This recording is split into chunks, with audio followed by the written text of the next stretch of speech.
ശാന്തി. നമ്മുടെ ആദരണീയനായ പ്രധാനമന്ത്രി ശ്രീ നരേന്ദ്രമോദിജി ഐക്യരാഷ്ട്രസഭയിൽ ഭാരതീയ ദർശനമായ യോഗശാസ്ത്രത്തിൻ്റെ മഹത്വം ആനുകാലിക ജീവിതത്തിൽ എന്താണെന്ന് വ്യക്തമാക്കുകയും അതിൻ്റെ ഫലമായി ജൂൺ 21 ലോകരാഷ്ട്രങ്ങളെല്ലാം അന്താരാഷ്ട്ര യോഗ ദിനമായി ആചരിക്കുകയും ചെയ്യുന്നു. ഈ സന്തോഷ വാർത്ത നമുക്ക് ഭാരതീയർക്ക് എല്ലാവർക്കും അഭിമാനിക്കാവുന്ന ഒരു കാര്യമാണ്.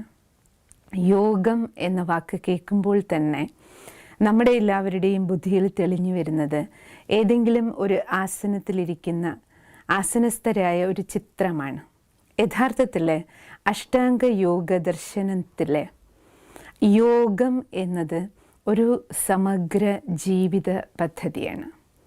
ഒരു പെർഫെക്റ്റ് മാൻ മേക്കിംഗ് പ്രോസസ്സ്, ആ ഒരു പ്ലാനാണ് യഥാർത്ഥത്തിലുള്ളത്. അപ്പോൾ ഒരു പെർഫെക്റ്റ് മാൻ മേക്കിംഗ് പ്രോസസ്സ് എന്ന് പറയുമ്പോൾ അതിൽ എന്തെല്ലാം ഘടകങ്ങൾ വരും? ശാരീരികം, മാനസികം, ബുദ്ധിപരം, വൈകാരിക തലം, വിചാരതലം, ആത്മീയ തലം, ഈ എല്ലാ തലങ്ങളുടെയും പരിപക്വമായ ഒരവസ്ഥ, എല്ലാ തലങ്ങളുടെയും പെർഫെക്ഷൻ വ്യക്തിയിൽ വരുമ്പോഴാണ് യഥാർത്ഥത്തിൽ യോഗം അല്ലെങ്കിൽ യോഗി ജീവിതം എന്നത് അർത്ഥപൂർണമാകുന്നത്. പക്ഷേ ഇന്ന് യോഗം എന്നുള്ള വാക്ക് തന്നെ നമ്മൾ ഭാരതീയർ ഉപയോഗിക്കുന്നത് കൂടുതലും യോഗ എന്നാണ്. യഥാർത്ഥത്തിൽ ഇംഗ്ലീഷുകാരാണ് യോഗം എന്നതിനെ യോഗ, കാരണം ഇംഗ്ലീഷിൽ യോഗ എന്നാണ് പ്രൊനൗൺസിയേഷൻ വരുന്നത്. കാരണം ധർമ്മം എന്നതിനെ അവർ ധർമ്മ എന്നാണല്ലോ പറയുക, കർമ്മം എന്നതിനെ ഇംഗ്ലീഷിൽ കർമ്മ എന്നാക്കി മാറ്റി, വേദം എന്നതിനെ വേദ എന്ന് പറയുന്നു. അതേപോലെ യോഗം എന്ന വാക്കാണ് യഥാർത്ഥത്തിൽ യോഗ എന്ന് ഉപയോഗിക്കുന്നത്. യോഗം എന്ന വാക്ക് യുജ് എന്ന ധാതുവിൽ നിന്നാണ് ഉണ്ടായത്. യുജ് അർത്ഥം യോജിപ്പിക്കൽ, യുജ് അർത്ഥം ടു കണക്റ്റ്, യോജിപ്പിക്കുക. ഇവിടെ നമ്മൾ മനസ്സിലാക്കേണ്ടത് ആരുമായിട്ട് യോജിക്കണം അല്ലെങ്കിൽ യോജിപ്പിക്കണം എന്നതാണ്. ഈ കണക്ഷൻ അല്ലെങ്കിൽ യോജിപ്പിന് പല തലങ്ങളുണ്ട്. ഏറ്റവും പ്രധാനപ്പെട്ടത് ഒരു വ്യക്തി എന്ന നിലയിൽ നമുക്ക് നമ്മുടെ ജീവിതത്തിൽ നമ്മുടെ മനസ്സിൻ്റെയും ബുദ്ധിയുടെയും യോജിപ്പാണ് ഏറ്റവും പ്രധാനം. പറയാറുണ്ടല്ലോ, മനസ്സിന് ബുദ്ധിയില്ല. അതുകൊണ്ട് മനസ്സ് എപ്പോഴും സുഖം തേടി അലയുന്ന ഒന്നാണ്. അപ്പം അതിന് തോന്നുന്നതല്ല, സുഖം എവിടുന്ന് കിട്ടുന്നോ, സന്തോഷം എവിടുന്ന് കിട്ടുന്നോ അതൊക്കെ ചെയ്യാൻ ശ്രമിക്കും. തോന്നുന്നത് പോലെ പറയുക, ചെയ്യുക, ചിന്തിക്കുക, കഴിക്കുക. അപ്പോൾ ലൈഫ് ഇൻബാലൻസ്ഡ് ആയി പോവും.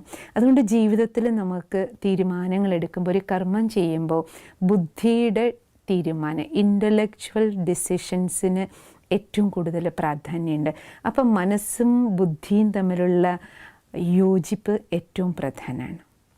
രണ്ടാമത്തത് നമ്മൾ നോക്കിക്കഴിഞ്ഞാൽ നമ്മുടെ ജീവിതത്തിൽ നമ്മൾ മനുഷ്യരാണ്. നമ്മൾ ഈ ഭൂമിയിൽ ജീവിക്കുമ്പോൾ ഈ ശരീരം നമുക്ക് കിട്ടിയത് പ്രകൃതിയിൽ നിന്നാണ്. അപ്പോൾ ഈ പ്രപഞ്ചത്തിൽ ജീവിക്കണമെങ്കിൽ തീർച്ചയായിട്ടും പ്രപഞ്ച താളത്തിനോടൊപ്പം യൂണിവേഴ്സൽ ലോസ്, ജീവിതത്തിൻ്റെ മര്യാദകൾ, പ്രപഞ്ച മര്യാദകൾക്കനുസരിച്ച് നമുക്ക് ജീവിക്കേണ്ടി വരും. അപ്പോൾ മാത്രമേ മനുഷ്യനും പ്രകൃതിയും തമ്മിലുള്ള ആ താളാത്മകമായ ജീവിതം, അവിടെയാണ് യഥാർത്ഥത്തിൽ യോഗ്യമായ ഒരു ജീവിതം ഉണ്ടാക്കുക. അതുകൊണ്ട് ശരീരത്തിനും നമ്മൾ നോക്കിക്കഴിഞ്ഞാൽ ശരീരത്തിനും മനസ്സിനും തമ്മിലും യോജിപ്പ് വേണം, മനുഷ്യനും പ്രകൃതിക്കും തമ്മിൽ യോജിപ്പ് വേണം. കാരണം ശരീരത്തിനുള്ളിലാണല്ലോ ആത്മാവിരിക്കണേ. ആത്മാവിനെ സംബന്ധിച്ചിടത്തോളം ഒരു ഡ്രൈവറിൻ്റെ ജോലിയല്ലേ. അപ്പോൾ ഈ ഡ്രൈവർ ഈ വണ്ടി ഓടിക്കുമ്പോൾ ഡ്രൈവറുടെ കൺട്രോളിൽ വണ്ടി വേണം.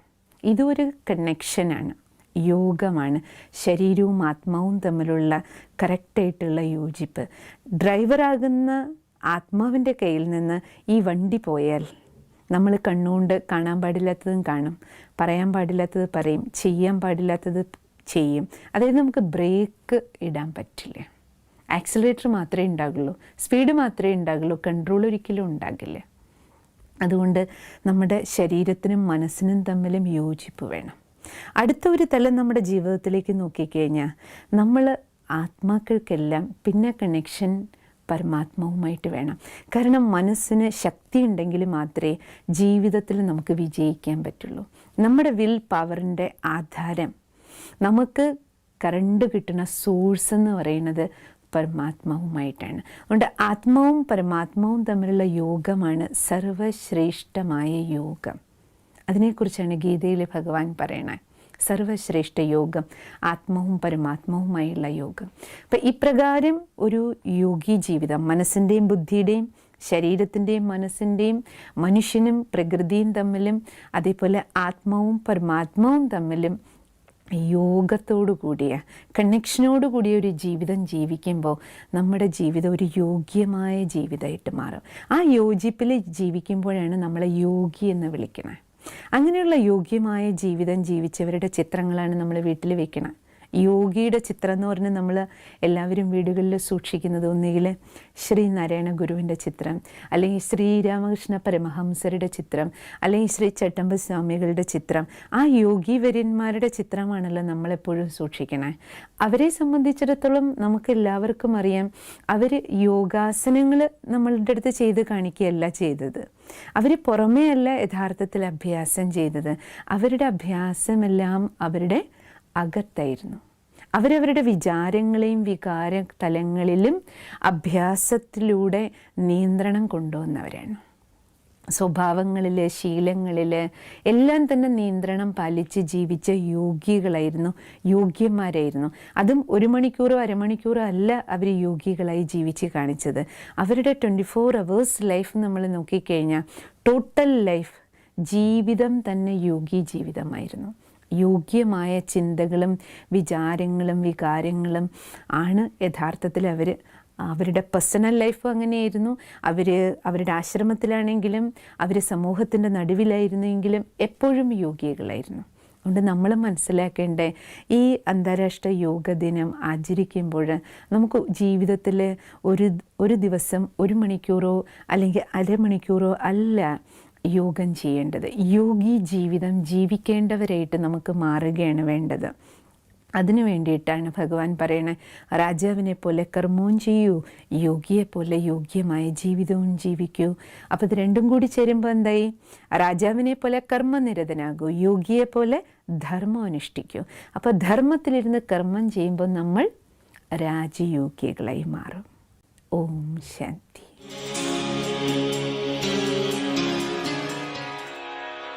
സാധാരണ യോഗികളുടെ ചിത്രം നമ്മുടെ മനസ്സിൽ തെളിഞ്ഞു വരുമ്പോൾ സർവസംഘ പരിത്യാഗികളായി ഏതെങ്കിലും വനാന്തരങ്ങളിൽ അല്ലെങ്കിൽ ഗുഹകളിൽ തപസ് ചെയ്യുന്ന, സമൂഹത്തിൽ നിന്നെല്ലാം ഒഴിഞ്ഞു മാറി ജീവിക്കുന്ന, നീണ്ട മുടിയും താടിയുമെല്ലാമുള്ള യോഗിവര്യന്മാരുടെ ചിത്രം തെളിഞ്ഞു വരാറുണ്ട്. വാൽമീകി, വേദവ്യാസൻ തുടങ്ങിയ ഋഷിവര്യന്മാരുടെ ചിത്രം നമ്മുടെ മുന്നിൽ കാണാറുണ്ട്. യഥാർത്ഥത്തിൽ ഇവരെല്ലാവരുടെയും ജീവിതം നമ്മൾ നോക്കിക്കഴിഞ്ഞാൽ സമൂഹത്തിൽ നിന്ന് വേറിട്ട് നിൽക്കുന്നവരാണല്ലോ ഇവരെന്ന കൺസെപ്റ്റ് നമ്മുടെ മനസ്സിൽ വരുമ്പോൾ നമ്മുടെ എല്ലാവരുടെ ഉള്ളിലുണ്ടാകുന്ന പേടി, ഈ യോഗമൊക്കെ നമുക്കൊന്നും ചെയ്യാൻ പറ്റുന്നതല്ല, ഇത് ഒരു കൂട്ടം യോഗികൾക്ക് മാത്രം, അതായത് ജീവിതത്തിൽ നിന്നെല്ലാം അകന്ന് കർമ്മക്ഷേത്രത്തിൽ നിന്ന് അകന്ന് നിൽക്കുന്നവർക്ക് മാത്രം ചെയ്യാൻ കഴിയുന്ന എന്തോ ഒന്നാണ്. ആ ഒരു വിചാരമാണ് നമ്മുടെ എല്ലാവരുടെ ഉള്ളിലും കടന്നുകൂടുന്നത്. യഥാർത്ഥത്തിൽ യോഗി എന്ന് പറയുമ്പോൾ നമ്മുടെ എല്ലാവരുടെയും മുന്നിൽ ജനക മഹാരാജാവിൻ്റെ ചിത്രം, രാജഋഷി എന്നറിയപ്പെടുന്ന ജനക മഹാരാജാവിൻ്റെ ചിത്രം ജനകീയമാക്കിയിരുന്നുവെങ്കിൽ ഈ ഒരു മിസ്കൺസെപ്റ്റ് മാറിക്കിട്ടുമായിരുന്നു. കാരണം ജനക മഹാരാജാവിനെ കുറിച്ച് നമ്മൾ കേട്ടിട്ടുണ്ട്, രാജാവെന്ന നിലയിൽ ഒന്നാന്തരം രാജാവായിരുന്നു, ഫസ്റ്റ് ക്ലാസ് ആയിട്ടുള്ള ഭരണം കാഴ്ചവെച്ചു, കർമ്മനിരതൻ, പക്ഷേ ജീവിതം ഋഷി തുല്യമായിരുന്നു. അതുകൊണ്ടാണ് അദ്ദേഹത്തെ രാജഋഷി എന്ന് വിളിക്കുന്നത്. രാജഋഷിയായ ജനക മഹാരാജാവ് എല്ലാ ഗൃഹസ്ഥികൾക്കും കർമ്മക്ഷേത്രത്തിൽ കർമ്മനിരതരായിരിക്കുന്ന മുഴുവൻ ലോകത്തിലുള്ള ജനങ്ങൾക്കും യഥാർത്ഥത്തിൽ ഒരു നല്ല മാതൃകാ യോഗിയായിരുന്നു. ജനക മഹാരാജാവിൻ്റെ തന്നെ ജീവിതത്തിൽ ടേണിംഗ് പോയിൻ്റ് ഉണ്ടാകുന്നതിനെക്കുറിച്ച് നമ്മൾ കേട്ടിട്ടുണ്ട്. അദ്ദേഹം ദിവസവും രാത്രിയിൽ ഉറങ്ങാൻ കിടക്കുമ്പോൾ ഒരു സ്വപ്നം കാണുമായിരുന്നു. ജനക മഹാരാജാവ് ഭിക്ഷാടനം ചെയ്യുന്ന ചിത്രം, ആഹാരത്തിന് വേണ്ടി ഭിക്ഷ യാചിച്ച് അലയുന്ന ചിത്രം. ദിവസവും രാത്രി ഉറങ്ങിക്കിടക്കുമ്പോൾ ഈ ഒരു സ്വപ്നം തന്നെയാണ് കാണുന്നത്. ദിവസങ്ങളോളം ഈ സ്വപ്നം കാണാൻ തുടങ്ങിയപ്പോൾ രാജാവിന് ആകെ കൺഫ്യൂഷനായി. ഇത്രയും കൺഫ്യൂസ്ഡായി രാജാവ്, ഞാൻ രാജാവാണോ അതോ ഭിക്ഷക്കാരനാണോ? ഇതിലിപ്പോൾ ഏതാ ശരി? പകൽ നോക്കുമ്പോൾ രാജാവ്, രാത്രി ഉറങ്ങാൻ കിടക്കുമ്പോൾ എന്നും ഭിക്ഷക്കാരൻ്റെ സ്വപ്നമാണ് കാണുന്നത്. ഇപ്പോൾ ഈ പകൽ നടക്കുന്നതാണോ സ്വപ്നം അതോ രാത്രി കാണുന്നതാണോ സ്വപ്നം? ഇതിലേതാ യാഥാർത്ഥ്യമെന്നറിയാൻ വേണ്ടിയിട്ട് അദ്ദേഹം തൻ്റെ കൊട്ടാരത്തിൽ എല്ലാ ഋഷിമാരെയും വിളിച്ചു വരുത്തി. എല്ലാ മഹാപണ്ഡിതന്മാരുടെയും സഭ രാജ്യത്ത് അനൗൺസ്മെൻ്റ് നടത്തിയിട്ട് എല്ലാവരും കൊട്ടാരത്തിലെത്തി. അവരുടെ മുന്നിൽ അദ്ദേഹം ഈ ചോദ്യം വെച്ചു, ജനക മഹാരാജാവാണോ ഞാൻ അതോ ഭിക്ഷാടനം ചെയ്യുന്ന ഭിക്ഷക്കാരനാണോ ഞാൻ? ഇതിലേതാണ് സ്വപ്നം, ഏതാണ് യാഥാർത്ഥ്യം? ഇതെനിക്കറിയണം, ഇതെനിക്ക് സ്പഷ്ടമാക്കി ആര് നൽകും? അപ്പോൾ അദ്ദേഹത്തിൻ്റെ സദസ്സിൽ അഷ്ടാവക്രനും എത്തിച്ചേർന്നിട്ടുണ്ടായിരുന്നു. അഷ്ടാവക്രൻ്റെ രൂപം കണ്ടിട്ട് തന്നെ എല്ലാവരും പരിഹസിച്ച് ചിരിച്ചുകൊണ്ടിരുന്നു. രാജാവിൻ്റെ ഈ ചോദ്യത്തിന് വ്യക്തമായ ഉത്തരം നൽകിയത് അദ്ദേഹമാണ്. അഷ്ടാവക്രൻ പറഞ്ഞു, അങ്ങ് രാജാവുമല്ല ഭിക്ഷക്കാരനുമല്ല, ഇത് രണ്ടും അങ്ങയുടെ തോന്നൽ മാത്രമാണ്. യഥാർത്ഥത്തിൽ അങ്ങ് ആത്മാവാണ്. രാജാവാണ് എന്നത് പകൽ സമയത്തെ ജാഗ്രത അവസ്ഥയിലെ അങ്ങയുടെ തോന്നലും, ഭിക്ഷക്കാരനാണ് എന്നുള്ളത് അങ്ങ് സ്വപ്നത്തിൽ ഉറങ്ങാൻ കിടക്കുന്ന സമയത്തെ തോന്നലുമാണ്. യഥാർത്ഥത്തിൽ ഇത് രണ്ടും റിയലല്ല. റിയലി അങ്ങ് ഒരു ആത്മാവാണ്. അങ്ങനെ ആത്മജ്ഞാനം ലഭിച്ചപ്പോഴാണ് ആത്മബോധത്തിൽ വന്നപ്പോൾ ജനക മഹാരാജാവിന് മനസ്സിലായി, രാജാവെന്ന് പറയുന്നത് എൻ്റെ ഒരു വേഷം മാത്രമാണ്, റോള് മാത്രമാണ്. ഞാൻ ചൈതന്യ ആത്മാവാണ്. ആത്മബോധത്തിൽ ഉണരാൻ തുടങ്ങിയപ്പോൾ അദ്ദേഹത്തിൻ്റെ ആ ബോധോദയമാണ്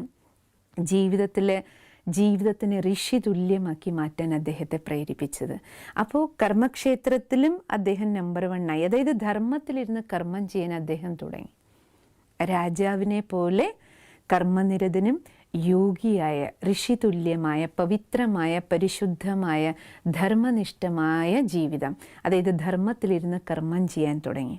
അങ്ങനെയുള്ള ജനക മഹാരാജാവിൻ്റെ ജീവിതം യഥാർത്ഥത്തിൽ നമുക്കെല്ലാവർക്കും നമ്മുടെ ജീവിതത്തിലും അനുഷ്ഠിക്കാൻ കഴിയുന്നത്, ജനകീയമാക്കി മാറ്റേണ്ടതാണ് അദ്ദേഹത്തിൻ്റെ ജീവിത ദർശനങ്ങളെ.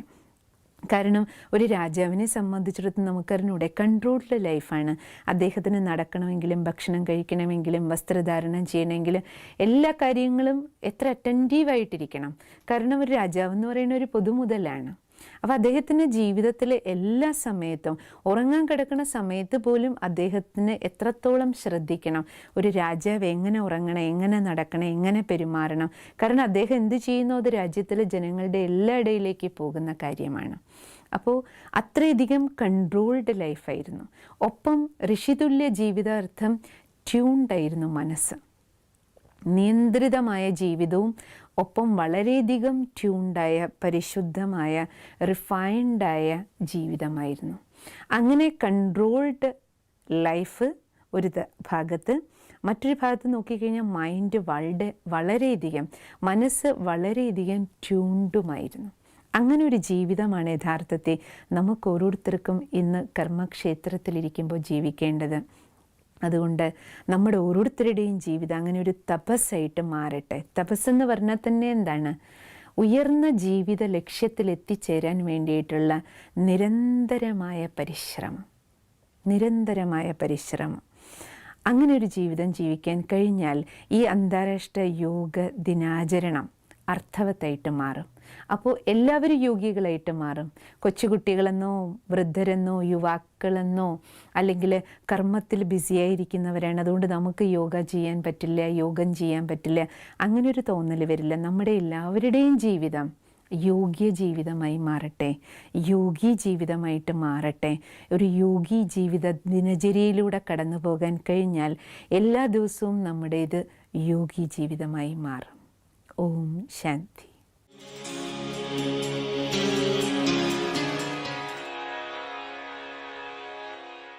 ഗീത യോഗശാസ്ത്രം എന്നാണല്ലോ അറിയപ്പെടുന്നത്. ശ്രീമദ് ഭഗവത്ഗീത ഭഗവാൻ വാചയാണ്. ഭഗവാൻ യോഗത്തെക്കുറിച്ച് ഗീതയിൽ പറയുന്നത് യോഗ കർമ്മസു കൗശലം എന്നാണ്. അതായത് യോഗി ജീവിതം എന്ന് പറയുന്നത് കർമ്മത്തെ കാര്യക്ഷമമാക്കി മാറ്റുക, അതായത് ഒരു വ്യക്തി യോഗിയായി കഴിയുമ്പോൾ അദ്ദേഹത്തിൻ്റെ എല്ലാ കർമ്മവും, വ്യക്തിയുടെ എല്ലാ പ്രവർത്തനങ്ങളും, ചിന്തയുൾപ്പെടെ കാര്യക്ഷമതയുള്ളതായിട്ട് മാറും, പ്രോപ്പറായിട്ട് മാറും, വിധിപൂർവമായിട്ട് മാറും എന്നാണ്. പക്ഷേ കൗശലം എന്നുള്ള വാക്ക് തന്നെ യഥാർത്ഥത്തിൽ ഇന്ന് തെറ്റിദ്ധരിച്ചിട്ടുണ്ട്. ആൾക്കാർ വളരെയധികം മിസ്യൂസ് ചെയ്യുന്നുണ്ട്. ഗീതയിൽ തന്നെ നമുക്ക് 2 പേരുടെ കൗശലം കാണാം. ഒന്ന് ശകുനിയുടെ കൗശലം, മറ്റൊന്ന് ശ്രീകൃഷ്ണൻ്റെ കൗശലം.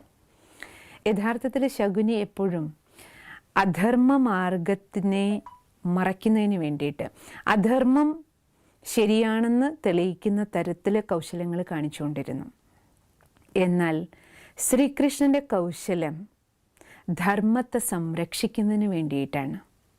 ഇവിടെ നമ്മളൊരുത്തം നമ്മുടെ ജീവിതത്തിലേക്ക് നോക്കേണ്ടത്, നമുക്ക് യോഗി ജീവിതം ജീവിക്കാൻ കഴിയുക അർത്ഥം വളരെ കാര്യക്ഷമമായിട്ട് നമ്മുടെ കർമ്മരംഗം ഏതു തന്നെയാണെങ്കിലും ആ കർമ്മക്ഷേത്രത്തിൽ ധർമ്മത്തിലിരുന്ന് കർമ്മം ചെയ്യാൻ പറയാറുണ്ടല്ലോ, സത്യം ജയ ധർമ്മം ചര എന്നാണ്.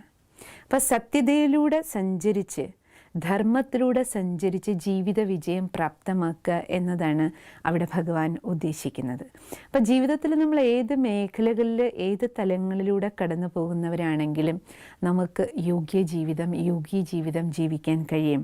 അതുകൊണ്ട് ഭഗവാൻ ചതുർവിധ യോഗങ്ങളാണ് ഗീതയിലൂടെ നമുക്ക് നൽകുന്നത്. ഭക്തിയോഗം, കർമ്മയോഗം, ജ്ഞാനയോഗം, രാജയോഗം.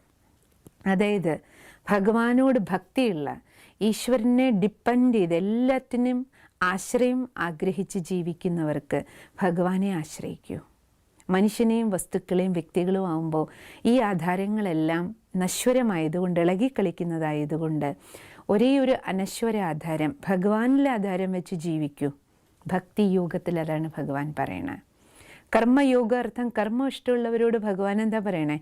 കർമ്മം ചെയ്തോളൂ, പക്ഷേ എൻ്റെ നിർദ്ദേശപ്രകാരം ചെയ്യൂ, എൻ്റെ മാർഗത്തിലൂടെ നടന്ന് ചെയ്യൂ, തോന്നുന്നത് ചെയ്യല്ലേ. അപ്പോൾ ജീവിതം അപകടത്തിലേക്ക് പോകും. അപ്പോൾ കർമ്മയോഗിയാകേണ്ടവർക്ക് ഈശ്വരീയ നിർദ്ദേശപ്രകാരം കർമ്മം ചെയ്ത് ജീവിച്ചാൽ കർമ്മയോഗിയാകാം. ജ്ഞാനയോഗ മാർഗവും ഭഗവാൻ നൽകുന്നുണ്ട്. കാരണം കുറേ പേർക്ക് ജ്ഞാനമാണിഷ്ടം. ഗീതയിലൂടെ മുഴുവൻ, ശരിക്കും പറഞ്ഞാൽ 18 അധ്യായങ്ങളും ജ്ഞാനത്താൽ ഭഗവാൻ നിറയ്ക്കുകയാണ് നമ്മുടെ ബുദ്ധിയാകുന്ന സഞ്ചി. ജ്ഞാനത്തിൻ്റെ മനന ചിന്തനം ചെയ്ത് ഏത് സമയത്ത് ഏത് സമസ്യകൾക്കുള്ള ഉത്തരം നമുക്ക് ജ്ഞാനത്തിലൂടെ കിട്ടും. ജ്ഞാനമാർഗത്തെ ഇഷ്ടമുള്ളവർക്ക് ആ മാർഗത്തിൽ സഞ്ചരിക്കാം. ഇനി 4മത്തത് രാജയോഗം. രാജയോഗത്തിൽ ഇതെല്ലാം അടങ്ങിയിട്ടുണ്ട്. ഭക്തിയുണ്ട്, ജ്ഞാനമുണ്ട്, കർമ്മമുണ്ട്. ഇത് 3ഉം ചേരുമ്പോൾ വ്യക്തിയുടെ ജീവിതം കൺട്രോൾഡ് ലൈഫാവും. സംയമനം ജീവിതത്തിലേക്ക് വരും. സെൽഫ് കൺട്രോൾഡായിട്ട് മാറും നമ്മുടെ ജീവിതം. അപ്പോഴാണ് രാജാവിനെ പോലെ കർമ്മം ചെയ്യാനും യോഗിയെ പോലെ ജീവിതം പരിശുദ്ധമാക്കാനും പറ്റുന്ന ഒരു ബാലൻസ്ഡ് ലൈഫ്. അതാണ് രാജയോഗി ജീവിത മാർഗം. അപ്പം ഇതിലേതെങ്കിലും ഒന്നോ ഒന്നിലധികമോ അല്ലെങ്കിൽ ഇത് 4ഉം ചേർന്ന് ഒരു യോഗ്യ ജീവിതം ജീവിക്കാമെങ്കിൽ ഭഗവാൻ ആ മാർഗമാണ് ഗീതയിലൂടെ നമുക്ക് പറഞ്ഞു തരണേ. പക്ഷേ എല്ലാവരുടെയും തെറ്റിദ്ധാരണ യോഗി ജീവിതം അല്ലെ യോഗമാർഗം എന്ന് പറയുന്നത് ഇതേതോ മതത്തിൻ്റെ കാര്യമാണ്. യഥാർത്ഥത്തിൽ മതത്തിന് അതീതമായി ചിന്തിക്കുന്നവർക്കാണ് യോഗി ജീവിതം ജീവിക്കാൻ കഴിയുന്നത്. കാരണം എല്ലാ മതങ്ങളും എന്താ പറയണത്? സത്യത, ശുദ്ധി, സ്നേഹം, സമാധാനം, സന്തോഷം അല്ലേ, നന്മകളാണ്, ധർമ്മമാണ് ഉപദേശിക്കുന്നത്. അപ്പോൾ എല്ലാ മതങ്ങൾക്കുള്ളിലും നമ്മൾ നോക്കിക്കഴിഞ്ഞാൽ യോഗി ജീവിതം ജീവിക്കാനുള്ള ആധ്യാത്മിക ജ്ഞാനമാണ് നൽകുന്നത്. ആ ആത്മീയ ജ്ഞാനം, അതായത് ധർമ്മത്തിലിരുന്ന് വ്യക്തി കർമ്മം ചെയ്യാൻ തുടങ്ങിയാൽ ഏത് മതത്തിൽപ്പെട്ടവരാണെങ്കിലും നമുക്ക് യോഗ്യമായ ജീവിതം അഥവാ യോഗി ജീവിതം ജീവിക്കാൻ കഴിയും. മറ്റൊന്ന്, ഗീതാശാസ്ത്രം കഴിഞ്ഞാൽ നമുക്ക് നോക്കിക്കഴിഞ്ഞാൽ പതഞ്ജലി യോഗശാസ്ത്രം നോക്കിക്കഴിഞ്ഞാൽ അതിലും പതഞ്ജലി യോഗശാസ്ത്രത്തിലെ യോഗത്തെക്കുറിച്ച് പറയുന്നത് യോഗ ചിത്തവൃത്തി നിരോധം എന്നാണ്. അതായത് ചിത്തത്തെയും വൃത്തിയെയും നിരോധിക്കാൻ കഴിയണം, കൺട്രോൾ ചെയ്യാൻ കഴിയണം. അത് ചിത്തം വൃത്തി എന്ന് പറഞ്ഞാൽ എന്താണ്? ചിത്തം എന്ന് പറഞ്ഞാൽ നമ്മുടെ ചിന്തകൾ ഉണ്ടാകുന്ന, ചിന്തകളുടെ പ്രഭവ കേന്ദ്രമാണ്. വൃത്തി എന്ന് പറഞ്ഞാൽ ഉണ്ടാകുന്ന ഈ ചിന്തകളെല്ലാം, ഏതെല്ലാം ചിന്തകൾ മനസ്സിലുണ്ടാകുന്നു, ആ ചിത്തത്തിലുണ്ടാകുന്ന വിചാരങ്ങൾ ഓടിക്കളിക്കുന്ന ആ സ്ഥാനത്തെയാണ് വൃത്തി എന്ന് പറയുന്നത്. വൃത്തിയിൽ നിന്നാണ് വൈബ്രേഷൻസ് തരംഗങ്ങൾ, ഊർജം ഒഴുകാൻ തുടങ്ങുന്നത്. അതുകൊണ്ട് നമ്മൾ മനസ്സിലാക്കേണ്ടത് ചിത്തവൃത്തിയെ നിരോധിക്കുക അർത്ഥം ചിന്തിക്കാതിരിക്കുക എന്നുള്ളതല്ല, പിന്നെയും കൺട്രോൾഡായിട്ടുള്ള ചിന്തകൾ. വിചാരങ്ങളിൽ വ്യക്തിക്ക് വിചാരങ്ങളുടെ മേലെ നിയന്ത്രണം ഉണ്ടാക്കുക എന്നുള്ളതാണ്. അതായത് നമ്മൾ നമ്മുടെ മനസ്സിനെ ശരിക്കും ഓട്ടോ മൂഡിലേക്ക് ഇടരുത് എന്നർത്ഥം. ഇപ്പം നമ്മുടെ എല്ലാം വീട്ടിൽ പല ഉപകരണങ്ങളും ഉണ്ടല്ലോ. എല്ലാ ഉപകരണങ്ങളും 2 തരത്തിൽ നമുക്ക് പ്രവർത്തിപ്പിക്കാം. ഒന്ന് ഓട്ടോ, മറ്റൊന്ന് സ്വിച്ച് ഉണ്ടാവും മാനുവൽ. ഒരു ക്യാമറ തന്നെ നോക്കൂ, ഓട്ടോ സ്വിച്ചിലിട്ടാൽ അത് ഓട്ടോമാറ്റിക്കലി വർക്ക് ചെയ്യും, പിന്നെ നമുക്കതിൻ്റെ മേലെ കൺട്രോളില്ല. അതേസമയം മാനുവലിട്ട് നമ്മൾ വർക്ക് ചെയ്യുകയാണെങ്കിൽ ഓരോ ഓപ്പറേഷൻസിൻ്റെ മേലെയും നമുക്ക് കൺട്രോൾ ഉണ്ടാവും. അപ്പം അതേപോലെ ഭഗവാൻ പറയുന്നത് എന്താണ്? കൺട്രോൾഡ് ലൈഫായിരിക്കണം, മാനുവലായിട്ട് ഓപ്പറേറ്റ് ചെയ്യണം നമ്മുടെ ജീവിതത്തെ. അതാണ് പതഞ്ജലി യോഗത്തിൽ പറയുന്ന ചിത്തവൃത്തി നിരോധം. അതായത് വിചാരങ്ങളുടെ മേലെ ഞാൻ എന്ത് ചിന്തിക്കുന്നു എന്നത് പോലും ചിന്തിച്ചിട്ട് ചിന്തിക്കുക എന്നുള്ളതാണ്. അപ്പം നമുക്ക് നമ്മുടെ വിചാരങ്ങളിൽ, നമ്മുടെ വികാരങ്ങളുടെ മേലെ, നമ്മുടെ ഓരോ പ്രകടനങ്ങളിലും പെർഫോമൻസിലും നമുക്ക് കൺട്രോൾഡ് ഉണ്ടാവും. അതായത് വൈകാരിക തലത്തിൽ വിചാരങ്ങളിലും വികാരങ്ങളിലും നമുക്ക് നിയന്ത്രണം ഉണ്ടാവും. അപ്പോൾ നമ്മുടെ ജീവിതത്തെ ഒരിക്കലും വിചാരങ്ങളെ പ്രത്യേകിച്ചും ഓട്ടോ മോഡിൽ ഒരിക്കലും ഇട്ട് കൊടുക്കരുത്. നമുക്ക് നമ്മുടെ മേലെ നിയന്ത്രണം വേണം. ഇല്ലെങ്കിൽ ക്യാമറ തന്നെ നോക്കിയാൽ നിങ്ങൾക്കറിയാമല്ലോ. അപ്പോൾ നമ്മൾ ഓട്ടോയിൽ ഇട്ട് കഴിഞ്ഞാൽ എന്താ സംഭവിക്കണേ? ഇരുട്ടത്ത് പോകുമ്പോൾ ഓട്ടോമാറ്റിക്കലി ക്യാമറ വെളിച്ചത്തെ കൊണ്ടുവരും, വെളിച്ചത്തിൽ പോകുമ്പോൾ ഓട്ടോമാറ്റിക്കലി ഇരുട്ട് സൃഷ്ടിക്കും. പക്ഷെ നമുക്ക് എത്ര ഇരുട്ട് വേണം, എത്ര വെളിച്ചത്തെ ഉപയോഗിക്കണം, എത്രമാത്രം വേണം, പിന്നെ നമുക്ക് കൺട്രോൾ ഉണ്ടാവില്ല. ഓട്ടോ ആണ് ബട്ടൺ ഇട്ടിട്ടെങ്കിൽ. അതേസമയം മാനുവൽ ബട്ടൺ ഇട്ട് നമ്മൾ ഉപയോഗിക്കുകയാണെങ്കിൽ മാത്രമേ വെളിച്ചത്തെ എത്ര ഉപയോഗിക്കണം, ഇരുട്ടിനെ എത്ര സൃഷ്ടിക്കണം, നിഴൽ എങ്ങനെ മാറ്റണം, ഈ നിയന്ത്രണം നമ്മുടെ കയ്യിൽ വരുള്ളൂ. അതുകൊണ്ട് നമ്മുടെ ജീവിതത്തെ നമുക്ക് വെളിച്ചത്തിലൂടെ കൊണ്ടുപോകണമെങ്കിൽ, വിജയം കൈവരിക്കണം എന്നുണ്ടെങ്കിൽ, ഇരുട്ടിനെ നീക്കണം എന്നുണ്ടെങ്കിൽ തീർച്ചയായിട്ടും നമ്മുടെ ജീവിതത്തിൻ്റെ നിയന്ത്രണം നമ്മുടെ കയ്യിലായിരിക്കണം. നമ്മുടെ കയ്യിൽ അത് ഓട്ടോമാറ്റിക് മോഡിലും ആകരുത്, മറ്റുള്ളവരുടെ കൈകളിലേക്ക് നമ്മുടെ ജീവിതം പോകരുത്. അതാണ് നിയന്ത്രണമുള്ള ജീവിതം, യോഗി ജീവിതം. അതുകൊണ്ട് ഈ അന്താരാഷ്ട്ര യോഗ ദിനാചരണത്തിൽ നമ്മൾ ഓരോരുത്തരും നമ്മുടെ ജീവിതത്തിൻ്റെ ബട്ടൺ, റിമോട്ട് മറ്റുള്ളവരുടെ കയ്യിൽ കൊടുക്കാതെ, റിമോട്ട് ബട്ടൺ ഓട്ടോമാറ്റിക് മോഡിലും വെക്കാതെ മാനുവലായിട്ട് എനിക്ക് എൻ്റെ വിചാരങ്ങളിലും വികാരങ്ങളിലും എല്ലാം നിയന്ത്രണമുള്ള ഒരു ജീവിതം ജീവിക്കാൻ നമുക്ക് ഓരോരുത്തർക്കും കഴിഞ്ഞാൽ നമ്മുടെ നാട് ഒരു യോഗികളുടെ നാടായിട്ട് മാറും, നിയന്ത്രണമുള്ള ജീവിതം ജീവിക്കുന്നവരുടെ നാടായിട്ട് മാറും. അങ്ങനെയുള്ള ഒരു സമൂഹത്തിൽ ആർക്കും ദുഃഖം ഉണ്ടാവില്ല. ഒരാൾക്കും ദുഃഖം കൊടുക്കില്ല, വേദന കൊടുക്കില്ല. എല്ലാവർക്കും സുഖവും ശാന്തിയും സന്തോഷവും സമാധാനവും കുടുംബത്തിലും ഉണ്ടാവും, സമൂഹത്തിലും ഉണ്ടാവും, അങ്ങനെ രാജ്യത്തിലും ഉണ്ടാവും. തദ്വര നമ്മുടെ ലോകം മുഴുവൻ സുഖശാന്തിമയമാക്കി മാറ്റാൻ നമുക്ക് കഴിയും. ഓം ശാന്തി.